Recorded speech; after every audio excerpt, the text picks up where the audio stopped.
Welcome to CEO Spective. It is really great to be back here. Yeah, we're doing a massive pivot today. Definitely a pivot. Usually when we sit down for a deep dive, we're dissecting market caps, we're looking at leadership frameworks, we're trying to, crack the code on the latest productivity algorithms. Right, the usual stuff. Exactly. We treat success as this highly measurable, optimizable output. We look at the KPIs, we track the I EBITDA. look at the numbers on the board. Right. But today, we are looking at the one asset class that, if it fails, can literally bankrupt you. Yeah. And I don't just mean emotionally, though. It absolutely will do that. I mean financially. It can cut your net worth in half overnight. We are talking about marriage. Which is arguably the most significant legal and psychological contract you will ever sign in your entire life. 100%. It determines your happiness, your wealth, your legacy, way more than any business deal you'll ever close. And yet, it's the one contract that high achievers, the exact people listening to this deep dive right now, often do the least amount of due diligence on. It's wild. And that's the paradox we're digging into today.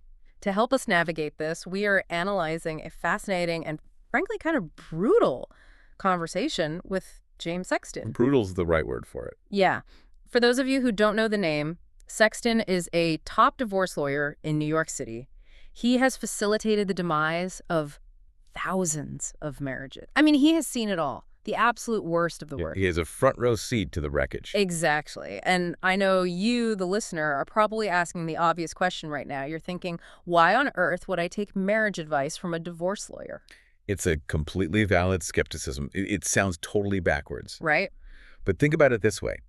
If you want to know how to keep your car running for 20 years, who do you ask?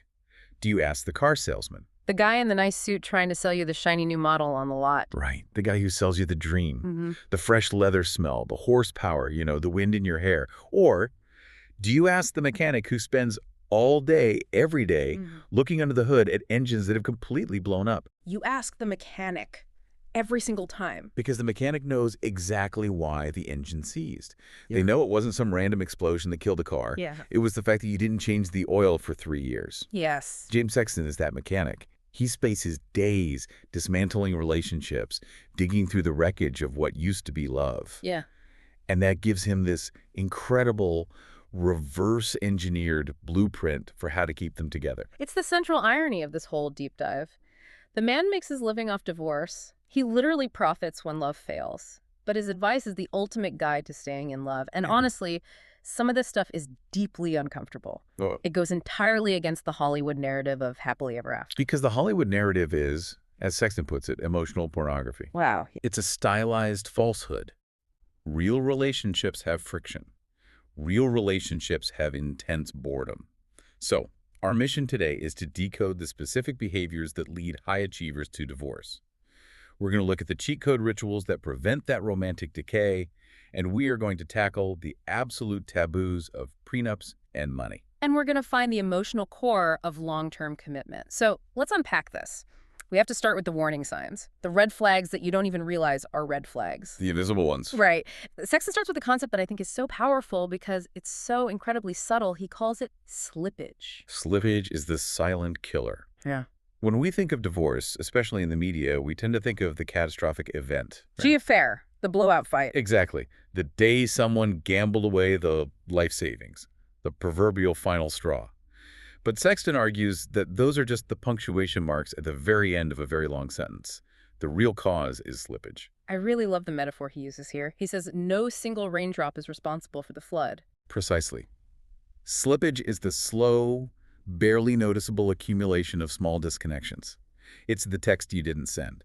It's the date night you canceled because you were, quote-unquote, too tired or you had a work emergency. It's the moment you stopped greeting each other at the door when you come home. Right. Individually, these things mean nothing. You can't get divorced because you didn't say good morning one time. If you went to a judge and said, hey, I want a divorce because my husband didn't text me back on Tuesday, they would literally laugh you out of court. Exactly.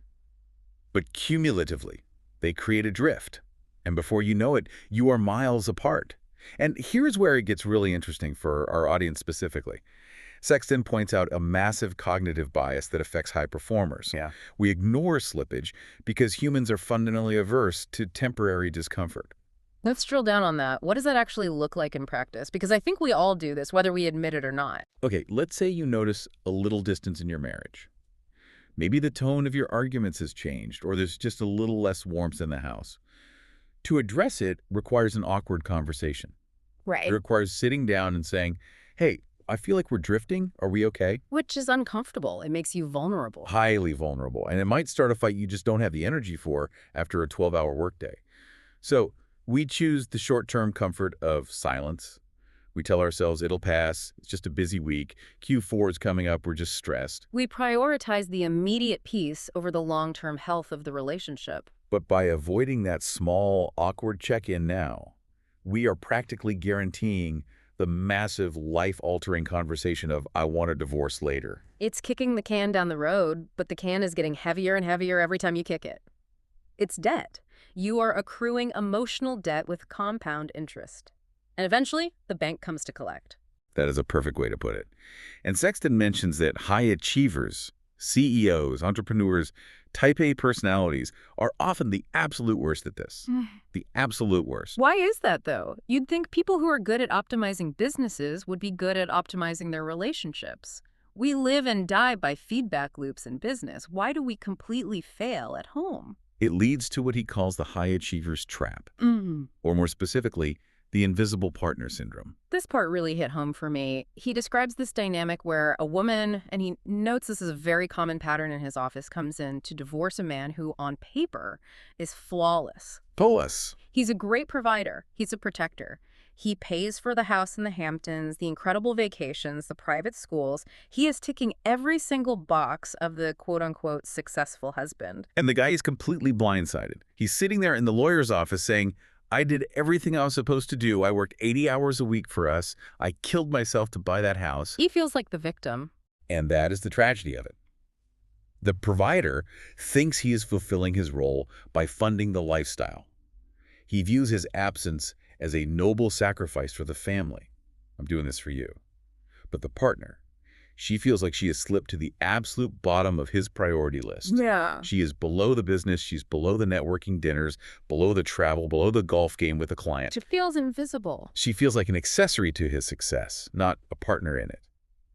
And the paradox is that the very trait that makes a CEO successful, that hyper-focus, that ability to lock in on a goal and exclude everything else, is the exact trait that destroys a marriage. Wow. When they're at work, they are 100% at work. That's great for business, but they forget to toggle that switch when they come home. Or worse, they literally forget the partner exists when they aren't in the same room. It's like object permanence for relationships. If I don't see you, I'm not thinking about you because my brain is consumed by the merger. Exactly. And it reminds me of the analogy Sexton uses about the job interview. I think this is such a brilliant way to frame it because it speaks the language of the workplace. He says dating is the job interview. It really is. Think about when you're dating. What do? You are sending your resume, you are showing up early, you are dressed your best, you're asking engaging questions, you're listening intently, you are desperate to get the position. You're selling yourself. Right, you're the absolute best version of yourself. And marriage. Marriage is getting the job. And what happens once people get the job? They get tenure. They stop trying. 3 years later, the relationship becomes drudgery. You wake up and go, oh, I gotta go to work. You stop doing the things that got you hired in the first place. It's amazing because if you treated your actual job the way most people treat their marriages after 5 years, you would be fired in a week. Oh, instantly. Imagine showing up to a board meeting in sweatpants, scrolling on your phone, completely ignoring the stakeholders, and just grunting when they ask you a strategic question. You'd be escorted out by security. You'd be out. Mm-hmm. But people do that to their spouses every single day. They offer the leftovers of their energy to the most important person in their life. They give the best of themselves to strangers and employees, and the crumbs to their partner. So the question we have to ask you, the listener, right now, and be really honest with yourself, are you a provider who has forgotten to be a partner? Are you still trying to keep the job, or are you just coasting because you think you have tenure? And if the answer makes you squirm a little bit, that's good. That's the awareness of the slippage. But Sexton doesn't just leave us with the guilt, which is nice. He offers a solution, and it's surprisingly simple. He calls it the 1-minute solution, because the #1 excuse he hears from these high net worth clients is, I'm too busy. I'm building an empire. I don't have time for romance. I don't have time for fancy dates. And Sexton, in his very direct New York lawyer way, calls absolute nonsense on that. He says, look, even the most chaotic schedule between the board meeting and the flight to Tokyo, you have 30 seconds. Right. It's not about flying them to Paris for the weekend. It's about sending a text that says, I just heard a song that reminded me of you. It's about signaling you are still in my line of sight. That is the key phrase. When you are a high achiever, your gaze is usually fixed on the horizon, on the next quarterly goal. Your partner just wants to know that every once in a while you look down and see them standing next to you. Yeah. That text takes 30 seconds, but the ROI on that emotional deposit is massive. So we've identified the slippage. We've identified the job interview track. Now let's get into the tactical stuff, the cheat codes. This is where we get into the rituals. Sexton shares a specific ritual that he recommends to couples, and honestly, when I first heard it, I had the exact same reaction as Stephen Bartlett, the interviewer. I cringed. I physically recoiled. It really creates a visceral reaction. He calls it the 3x3 ritual. Okay, let's break down the 3x3. The concept is that once a week, maybe it's Sunday night, maybe it's a quiet morning over coffee, you sit down with your partner and you exchange 3 specific things. First, 3 things you love about them, or 3 things they did this week that made you feel loved. That's the positive reinforcement. It reminds you why you hired them for the job. Yeah. It builds up that reservoir of goodwill. That part is easy. Everyone likes hearing compliments. But then comes the hard part. The second part is 3 things they could have done better. Constructive feedback. Oof! Here are 3 things you messed up this week. That sounds like an absolute minefield. It does. And there is an advanced version where you add a third category, like 3 things that made me want to have sex with you, or purely romantic feedback. Yeah. But let's stick to the core 2. Love and improve. Now, here's the Dave argument. Stephen Bartlett brought this up, and I think he speaks for 99% of the male population here. He said, if I tell my friend Dave to sit down with his wife and write love letters and performance reviews, Dave is going to roll his eyes. Dave's going to say, this is corporate, this is cringe, this is unmanly. It's the ick factor. It feels artificial. It feels like a quarterly business review for your heart. But Sexton's rebuttal to this is fascinating. He basically says, I call bullshit on Dave. He did not hold back. He said if Dave can't name 3 things he likes about his wife, that is a massive red flag. But more importantly, he diagnosed why Dave thinks it's cringe. It's not because it's corny. It's because it's terrifying. We label things cringe when they make us feel vulnerable. Sexton argues that the hesitation to do the 3x3 isn't because it's awkward. It's because we are scared of intimacy. We are terrified of hearing what we are getting wrong. That fear of, if you really knew me, you wouldn't love me, or the fear of hearing, you're actually a disappointment as a partner. It's safer to just watch Netflix in silence and not ask the question. Exactly. He uses the gym analogy, which I think is perfect for this audience. Yeah. If you haven't been to the gym in 5 years, that first workout is going to be brutal. You are going to be sore. You're going to feel weak. It's uncomfortable. You might even feel deeply embarrassed. You feel like an idiot trying to lift the weights. Right. Emotional intimacy is a muscle. If you haven't had a real conversation in a decade, sitting down and saying, here's what I need from you is going to hurt. Right. It's going to feel unnatural. But that doesn't mean you stop going to the gym. It means you go until you get strong. So for you, the listener, thinking, I'm not doing that, it's too cheesy, ask yourself, are you avoiding the cheese or are you avoiding the critique? Are you avoiding the vulnerability? Are you being a coward and calling it cringe? That's the real challenge. And practically, think about the alternative. If you don't do the weekly maintenance, the 3x3, you are waiting for the engine to blow up.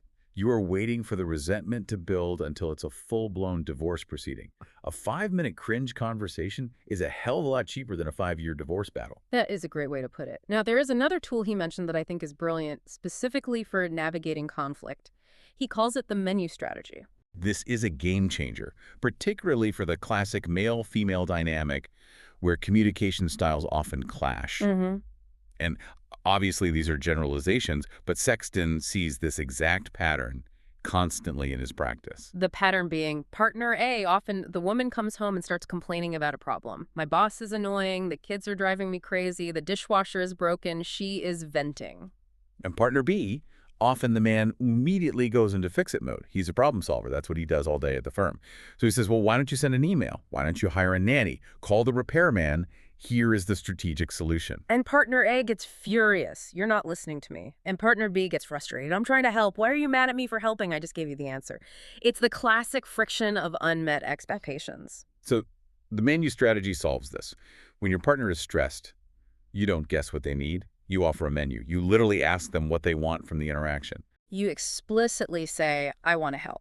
Do you want me to A, listen and just say that sucks and I love you, B, give you advice and strategic solutions, C, distract you with a funny story, or D, just give you a hug or tickle you? I love this because it removes the mind reading. It forces you to pause before you react. Yeah. It shifts you from autopilot to active partner. It creates a contract for that specific interaction. If she picks A, listen, and you start doing B, giving advice, you are breaking the contract. But if you ask, you prevent the friction. It signals, I care about what you need right now, not what I think I should give. Simple, but effective.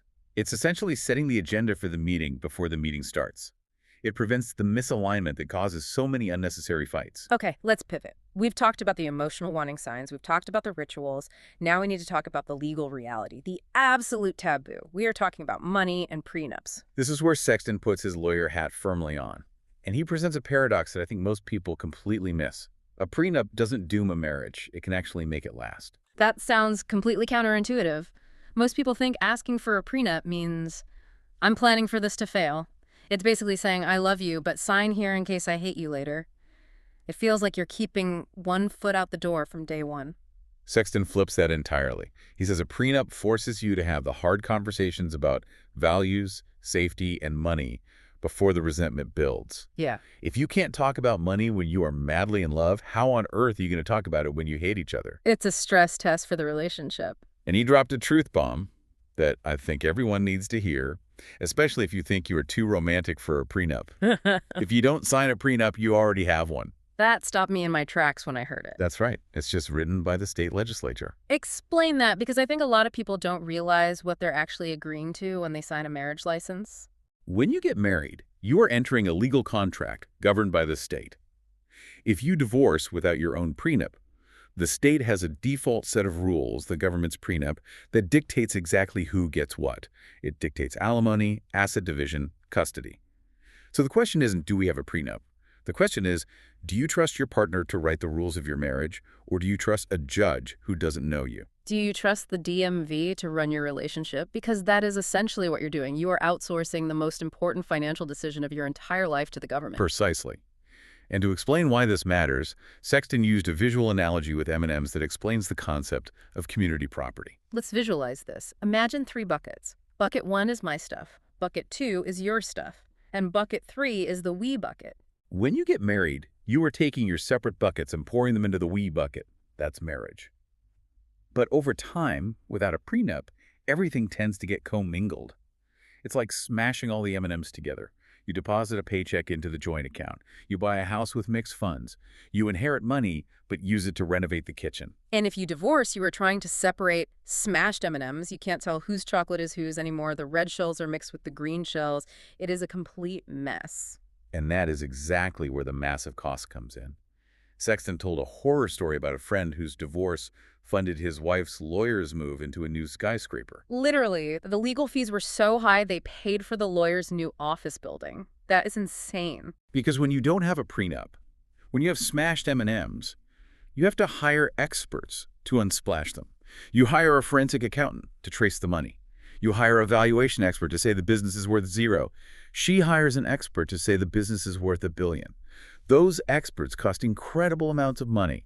The lawyers cost money. You are burning the family assets just to argue over who owns the ash. So a prenup keeps the M&Ms in their original bags. It says, this is mine, this is yours, this is ours. It sounds unromantic, but it's actually a safety mechanism. It creates safety. And Sexton makes the point, you cannot feel loved if you don't feel safe. If one partner feels financially exposed, they are never fully relaxed in the marriage. Now, speaking of legal battles, there's one topic that came up that I didn't expect at all, but apparently it's becoming a huge issue, the prenup. Yes. This is a fascinating glimpse into how the law lags behind culture. We treat our dogs like children. I mean, some people treat them better than their children. We have dog strollers, dog psychologists, organic meal plans. But the law doesn't see it that way, does it? No, not at all. Historically, the legal system views pets as chattel. That's a legal term for property. In the eyes of the court, your beloved golden retriever is exactly the same as a toaster or a Honda Civic. It has a market value, and that's it. That is heartbreaking. It leads to situations like the one Sexton described, where a judge, frustrated that a couple couldn't agree on who gets the dog, Yeah. ordered the dog to be sold and the proceeds split. Sold! Like, sell the dog, you get $200, you get $200. Exactly, because to the judge, it's just an asset with a value to be divided. He doesn't care about the emotional bond. So Sexton advocates for prenup.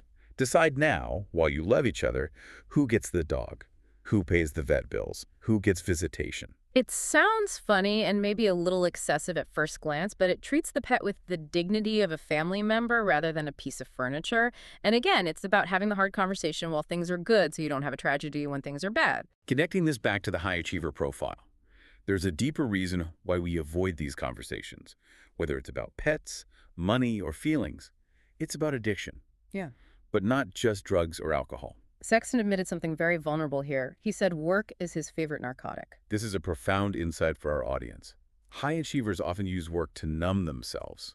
When you are at work, you are competent. You are in total control. You get constant validation. People do what you say. When you go home, you might feel lonely or misunderstood or like a failure. It's messy at home. So you stay at the office. You check emails at dinner.